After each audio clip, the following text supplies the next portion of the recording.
Welcome to our channel. Today we how to reset your preferences with Microsoft easy tutorial step by step clearly. To reset your preferences with Microsoft, first, open your computer and ensure you are logged in to your Microsoft. Next, click on the Start menu located at the bottom left corner of your screen.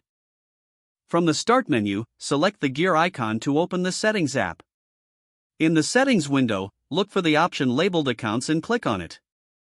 Once you're in the Accounts section, navigate to the Your Info tab on the left sidebar. Scroll down to find the Sync Your Settings option and click on it. Here, you'll see various settings that you can sync across your devices. To reset your preferences, toggle the sync settings to off. This will stop syncing your preferences with Microsoft across all devices. Next, go back to the main settings window by clicking the back arrow. Now, select the privacy option from the list of available settings. Within the privacy settings, look for Activity History on the left sidebar.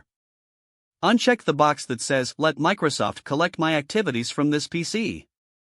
Next, navigate to the Diagnostics and Feedback section located in the Privacy menu. Here, change the diagnostic settings to Basic if they are set to full. After adjusting your preferences, you can close the Settings app. Finally, restart your computer to ensure all changes take effect. You have now successfully reset your preferences with Microsoft.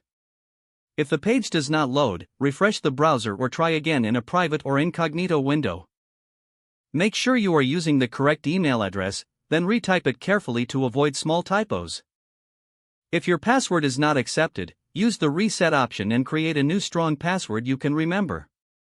Check your spam folder for verification or security emails, then complete any requested confirmation steps.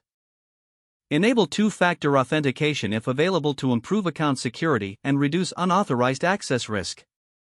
After signing in, review your profile details so your contact information and settings are accurate and current. If you see an error message, note it down and try again after restarting your device and internet connection. Log out when you finish, especially on shared devices, to keep your account and payment information secure.